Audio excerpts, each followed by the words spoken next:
माझी बायको माझ्या कधीही जवळ येत नव्हती. ती रोज दुपारी मला रूममधून बाहेर काढायची. आतून दरवाजा बंद करून घ्यायची आणि एका तासानेच बाहेर यायची. तेव्हा ती खूप थकल्यासारखी वाटायची. आमचा बिझनेस असल्याने मी रोज दुपारी आराम करायला घरी येत असे. दुकानात नोकर चाकर होते, त्यामुळे तेच दुपारचे दुकान सांभाळत होते. रहस्य जाणून घेण्यासाठी एका दुपारी मी आमच्या रूममध्ये लपून बसलो आणि असं काही पाहिलं की माझ्या पायाखालची जमीनच सरकली.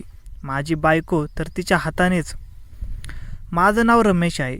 भरपूर शिक्षण घेऊनही मी बिझनेस करत होतो, कारण माझा बिझनेस वडिलोपार्जित होता. माझी इच्छा नसतानाही मला तो बिझनेस करावा लागला, कारण मी माझ्या आईवडिलांचा एकुलता एक मुलगा होतो. त्यामुळे त्यांच्यानंतर मीच होतो. माझे वय 30च्या पुढे गेले होते आणि अजूनही माझं लग्न झालेलं नव्हतं. म्हणून झोपेतच मला सुंदर मुलींचे स्वप्न पडायचे. रात्री मी आवर्जून लवकर झोपायचो, जेणेकरून एखाद्या चांगल्या मुलीचे स्वप्न पडेल. मी सकाळी उशिरा उठायचो, त्यामुळे माझे आईवडील माझ्यावर खूपच चिडायचे. पण मला लागलेली सवय मी त्यांना सांगू शकत नव्हतो. मी माझ्या आईवडिलांना कसे सांगू की मला झोपेत मुली पाहण्याची सवय आहे. एके दिवशी आमच्या घरी खूपच दूरचा पाहुणा आला. त्याने माझ्यासाठी एका मुलीचं स्थळ आणलं होतं. मग माझ्या आईने मुलीचा फोटो पाहिला आणि माझ्यासाठी मुलगी पसंत केली. मला तर फोटोमधली ती मुलगी खूपच आवडली होती, कारण ती अगदी माझ्या स्वप्नपरीसारखी दिसत होती. त्यामुळे मी देखील लगेचच होकार दिला. तरीही देखील मुलीच्या वडिलांनी आम्हाला सर्वांना दीपालीला पाहण्यासाठी बोलावलं. स्वप्नात मुली पाहण्याची सवय गेल्या 5 वर्षापासून मला लागलेली होती. त्यामुळे स्वप्नातच माझे सर्व अवयव आनंद घेत होते आणि माझ्या शरीराला आता तशी सवय लागली होती. म्हणून मला लग्न करायची देखील भीती वाटायची. आता काय होईल असं वाटायचं. मी धाडस करून विचार केला, जे होईल ते होईल, एकदा मुलगी पाहूनच घेऊ. असं म्हणून आम्ही सर्वजण दीपालीला पाहण्यासाठी गेलो. तिथे गेल्यावर दीपा आमच्यासाठी पाणी घेऊन आली. ज्या वेळेस मी दीपालीला पाहिलं, ती खूप सुंदर होती. तिची नाजूक कंबर पाहून मी तर तिच्या प्रेमातच पडलो.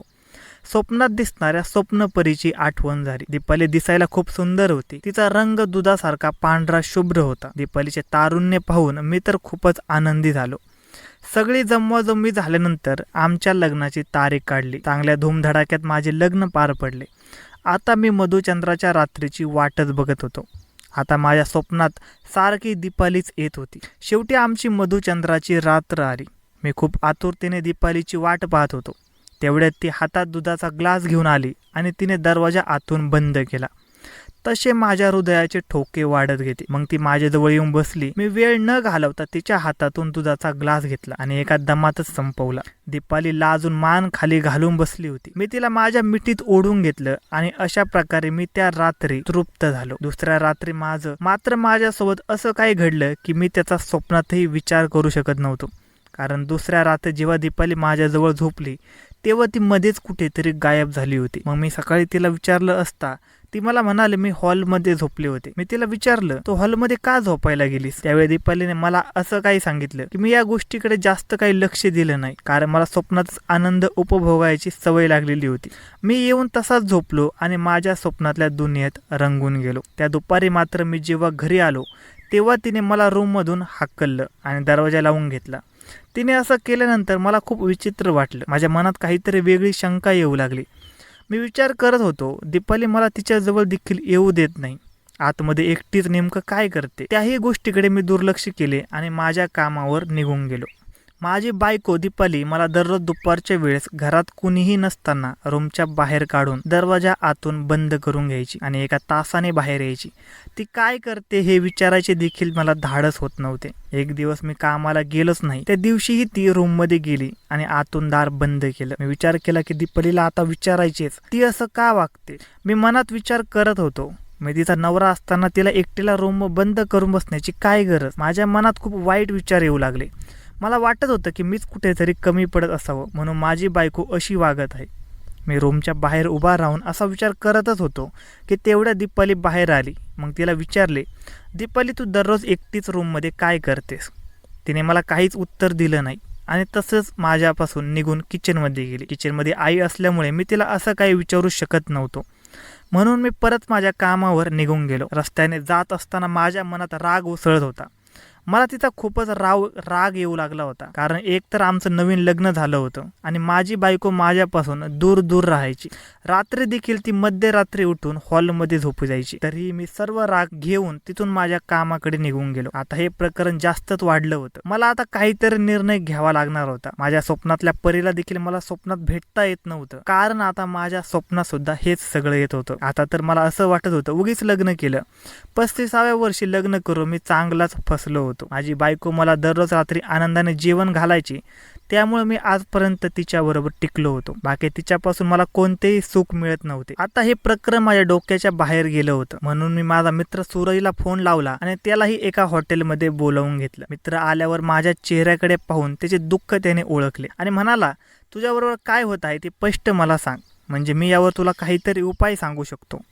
मग मी माझ्या बायकोविषयीचे सर्व काही होते ते सर्व माझ्या मित्राला सांगितले. मी त्याला म्हणालो, माझी बायको मला स्पर्श देखील करत नाही आणि दररोज दुपारी मला रूममधून बाहेर काढून स्वतः 1 तास रूममध्ये काय करत असते कोणास ठाऊक, आणि जेव्हा बाहेर येते तेव्हा ती घामाने भिजलेली असते आणि चेहऱ्यावरून थकल्यासारखे वाटते.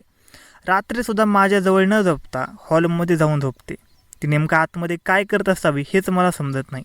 तिने असं केल्यानंतर माझे हृदय खूपच दुखतं. मला खूप वाईट वाटतं. सूरज, मी काय करू? मला यावर काहीतरी उपाय सांग. मग सूरज मला म्हणाला, तुला एक युक्ती सांगतो. तू या बायकोला न सांगता तू रूममध्ये लपून बस, म्हणजे तुला ती आतमध्ये नेमकं काय करते हे समजेल. मग मी माझ्या मित्राचं ऐकून असंच करण्याचा निर्णय घेतला. दुसऱ्या दिवशी दुपारी मी तिला पाणी आणायला सांगितले.